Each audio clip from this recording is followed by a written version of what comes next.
I'm still confused about the coach of the year odds. Shanahan is plus 850 right now. He has the fifth longest odds, or fifth shortest odds, I should say.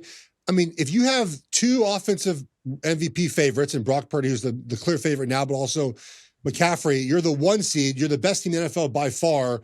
How is he not coach of the year? I understand that we want to give it to sort of the best story of the year, but my man has Brock Purdy is the last pick of the draft as the best quarterback in the NFL.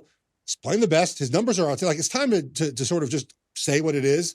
Brock Purdy's playing outstanding. His numbers are great. His team is great. He has good weapons. He has good coaching. All those things are true, but he's executing the offense. They're moving the ball. His numbers thrown down the field are fantastic. Sammy, why is Shanahan not the favorite for coach of the year? Oh, because Dan Campbell's a better coach, right? Sure. Yeah. I can't even say it. I can't even say it with a straight face. He's the favorite still. How is he the favorite? He hasn't coached a good game since Thanksgiving. Okay, they beat Denver. All right, fine. We'll give him that one.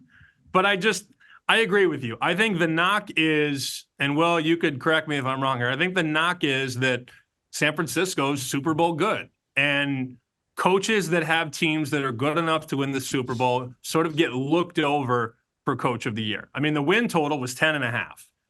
So they were supposed to be one of the best teams in football, if not the best team in football. I agree with you, though. If they go 14-3 with a quarterback who hurt his elbow last year in the playoffs, they run it back with the same quarterback because they believed in him, and he takes them to 14-3 and a 1 seed in the NFC, he should get more love than Dan Campbell and Shane Steichen and DeMeco Ryans. But the narrative with this award, and you could go back the last 10, 15 years, it's usually a coach who took a bad team and made them a good team, or worked with adversity, or both. And that's why I think you look at Indianapolis, not a playoff team last year, backup quarterback, backup running backs. They are doing it with a lot of pieces that weren't supposed to be contributors. And that's what Brian Daboll did last year. That's what these Coach of the Year awards usually come down to. Bad team becomes good team, or the adversity, or both. Yeah, I like the Shanahan at plus 850. I think that's a good number. In no world should Campbell be plus 250 and Shanahan should be plus 850. I will say if Ryans gets in, he'll be tough to beat because of that narrative, especially now doing it with a backup quarterback for a few games. But look, they're an underdog this week. If Stroud isn't back next week, I mean, they could quickly be on the outside looking in here of the playoffs.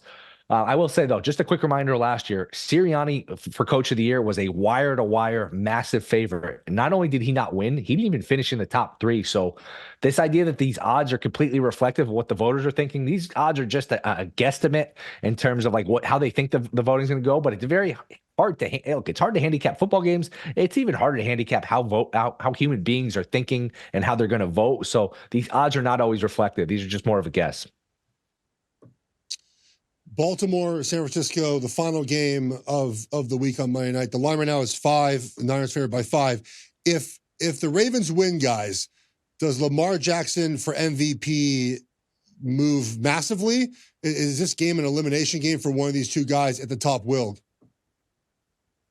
I think it would depend what the score is. If it's close, is it high scoring? I do think if Baltimore wins, Purdy and Lamar are probably even out to where they're, co-favorites. One is plus 150, the other is 2-1, something like that.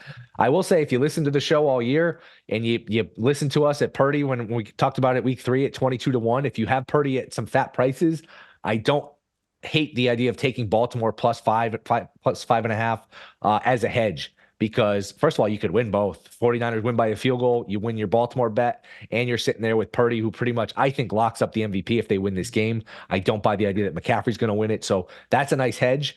And like you said, if Lamar in Baltimore win this game, it's obviously going to even out a bit. So I don't know. I do like Baltimore plus the points, just, even if you had nothing in pocket. I do think this will be a closer game. I didn't like what I saw, like I mentioned, with the 49ers defense last week. Harbaugh's good as a dog. The Ravens are always good against these NFC teams because you don't see Lamar often. It's kind of an oddball offense. It's hard to get, a grasp on Lamar, taking the proper angles in terms of tackling him, getting used to his speed. So I think this will be a close game, a field goal game. You get a good quarterback in Lamar, a good coach in Harbaugh, a good kicker with Tucker in a close game. So I could see this being, a 27-24 type of game. I actually like the over too, for all the reasons I mentioned with the 49ers defense. And look, the 49ers are going to get their 28, 30 points against pretty much anybody. So to me, it would be Ravens, and I do like the over as well. Bear Bets full episodes drop twice a week right here on the Bear Bets YouTube channel. Remember to subscribe to stay ahead of the odds, and let's celebrate all of our wins together.